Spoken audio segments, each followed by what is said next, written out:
Hello Hazik, once again a very good morning to you. Welcome to our series One Day One Exercise Part 6. आज हम लोग 6 part में enter कर रहे हैं और आज हम लोग देखेंगे एक नया चैप्टर जिसका नाम है डेटा हैंडलिंग। डेटा को हैंडल करना सीखेंगे। तो आज हम लोग फर्स्ट एक्सरसाइज पूरी तरीके से डिस्कस करेंगे जिसमें हम लोग सीखेंगे क्या होता है रेंज, कैसे हम निकालते हैं अरिथमेटिक मीन। ठीक है, तो कुछ सवाल हम बताएंगे और फिर सारी की सारी पूरी की पूरी एक्सरसाइज, फर्स्ट एक्सरसाइज तुम्हें अपनी कॉपी में नीट एंड क्लीन वे में करनी होगी। आंसर मैच करना होगा, जहां कुछ दिक्कत होती है शाम की क्लास में पूछना होगा। फटाफट से चलते हैं अपनी प्यारी सी एनसीईआरटी पर और चीजों को देखते हैं हम लोग।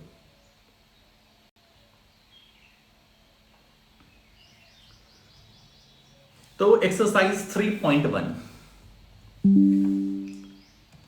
Exercise 3.1, find the range of Heights of any 10 student of your class. ठीक है, तो रेंज का फॉर्मूला क्या होता है, इस बात को यहां पर देख लो। Range equals to HO minus LO।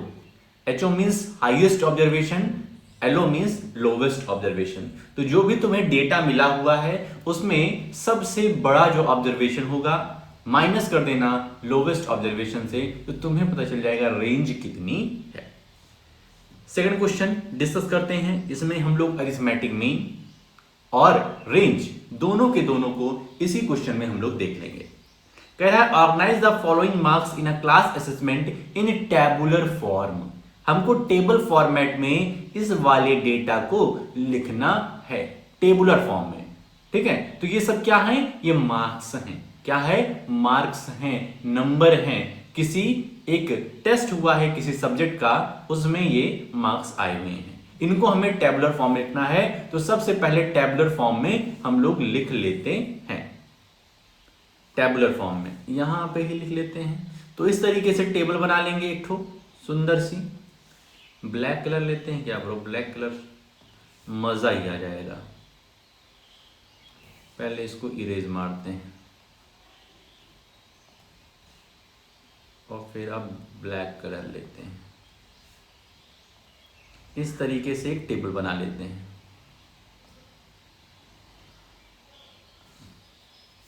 कुछ ज्यादा ही सुंदर बनती हुई टेबल।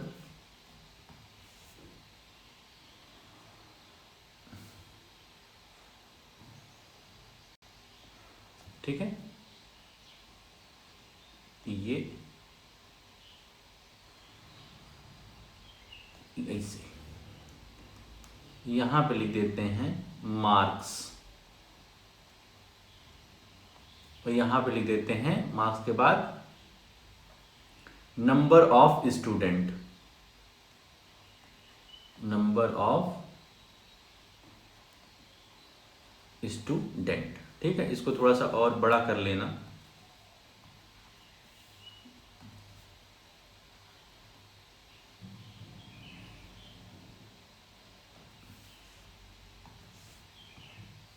ठीक है, तो मार्क्स में कौन कौन से मार्क्स हैं, तो 1 है, 2 है, 3, 4, 5, 6, 7, नीचे और बढ़ाना पड़ेगा यार,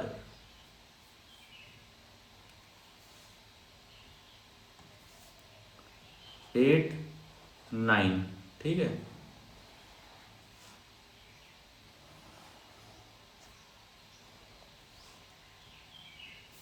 ठीक है। अब देखो 1 कितनी बार आया है यहां पर, तो 1 यदि हम देखें तो 1 एक बार ये है और बस। तो 1 मार्क्स पाने वाले कितने स्टूडेंट हैं, नंबर ऑफ स्टूडेंट 1। 2 मार्क्स पाने वाले कितने नंबर ऑफ स्टूडेंट हैं, तो 2 कितना है, देखो ये मिला और बस 2 मार्क्स पाने वाले एक स्टूडेंट हैं। 3 मार्क्स पाने वाले कितने स्टूडेंट हैं, तो 1, अरे यार 2 यहां भी तो है। 2 मार्क्स पाने वाले 2 स्टूडेंट हैं ब्रो। देखो सर्कल करने से ही फायदा होता है, पता चल जाता है। 3 मार्क्स पाने वाले सिर्फ 1 हैं। 4 मार्क्स पाने वाले 1, 2, 3 स्टूडेंट 4 मार्क्स पाने वाले हैं। 5 मार्क्स पाने वाले कितने स्टूडेंट हैं? तो 1 2 3 4 4। 6 मार्क्स पाने वाले 1 2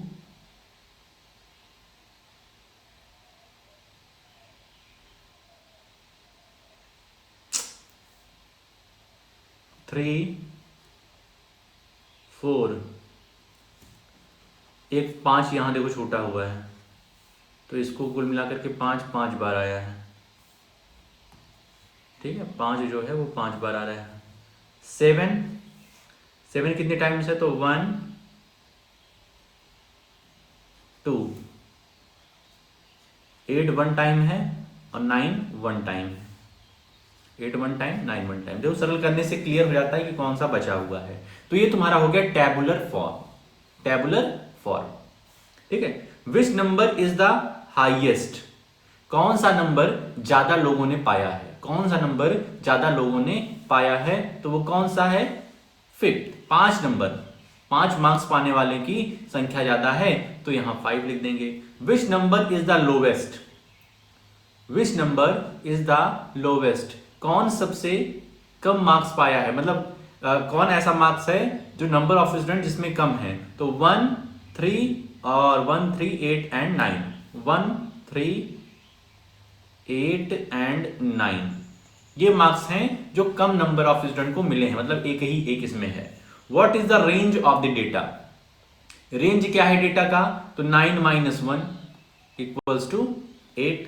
9 माइनस 1 इक्वल्स टू 8। ठीक है, रेंज मतलब highest observation minus lowest observation. तो 9 माइनस 1 8 हो गया। Find the arithmetic mean. अब यहां पे हमें अरिथमेटिक मीन निकालना है। तो अरिथमेटिक मीन का फॉर्मूला होता है sum of all observation, sum of all observation upon total number of observation. Total number of observation, ये फॉर्मूला कई बार हम लोग पढ़ चुके हैं, याद हो चुका होगा। तो हमें यह करना है सम ऑफ ऑल ऑब्जर्वेशन, जितने ऑब्जर्वेशन है इनको ऐड ऑन करना है, सभी के सभी को जोड़ डालो। Upon total number of observation, तो टोटल नंबर ऑफ ऑब्जर्वेशन कितना है? 1 2 3 4 5 6 7 8 9 10 11 12 13 14 15 16 17 18 19 20। मतलब अपॉन नीचे 20 रहेगा और ऊपर जो है सभी के सभी नंबर्स को ऐड कर लो। उसके बाद डिवीजन कर लेना, कैंसिल कैंसिल लेना, जो भी आंसर आएगा वो अपना हो जाएगा। Third question, find the mean of first 5 whole number. Third question है, हमें क्या करना है? मीन निकालना है फर्स्ट 5 होल नंबर का। तो पहले 5 होल नंबर होते क्या हैं? ऐसे लिखेंगे, फर्स्ट 5 होल नंबर्स आर। कौन कौन से होल नंबर होते हैं? तो 0 1 2 3 4। ये अपने पहले 5 होल नंबर हैं। ध्यान रखना, होल नंबर 0 से स्टार्ट होता है। 0 1 2 3 4। अब हमें मीन निकालना है। मीन का फॉर्मूला क्या है? Sum of all observation, sum of all observation upon total number of observation. तो सम करना है तो 0 plus 1 plus 2 plus 3 plus 4 upon 5। इसको ऐड करेंगे तो 2 1 3 3 6 4 10 अपॉन 5 इक्वल्स टू 2। ये कैंसिल आउट होगा तो 2 हो जाएगा। ठीक है, तो पहले 5 होल नंबर का मीन क्या होगा? 2 होगा। A cricketer scores the following runs in 8 innings. Find the mean score.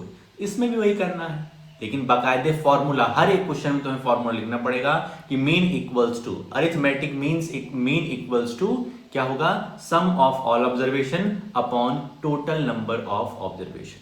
Some of all observation upon total number of observation, यही फॉर्मूला हो जाएगा। बात को समझ गए? आगे चलते हैं।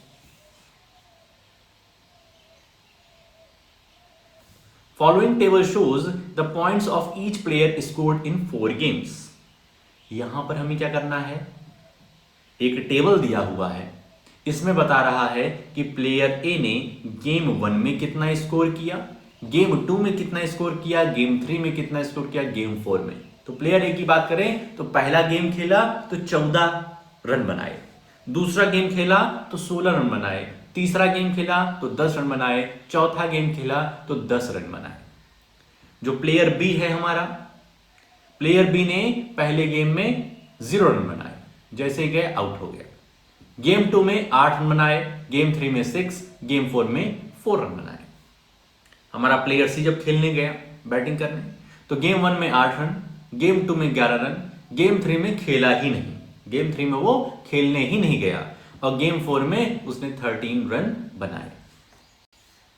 क्वेश्चन क्या कह रहा है, find the mean to determine as average number of point scored per game.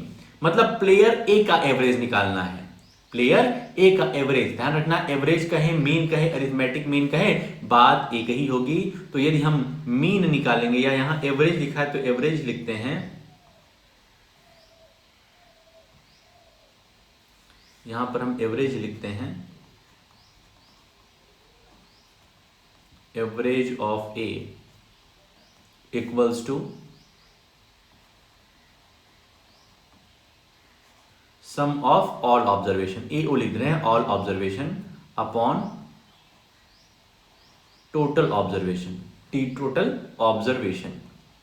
ठीक है, अब सम ऑफ ऑल ऑब्जर्वेशन में इन सबको जोड़ देंगे, 14 plus 16 plus 10 plus 10 upon total observation. Total observation कितना है, 1 2 3 4, 1 2 3 4।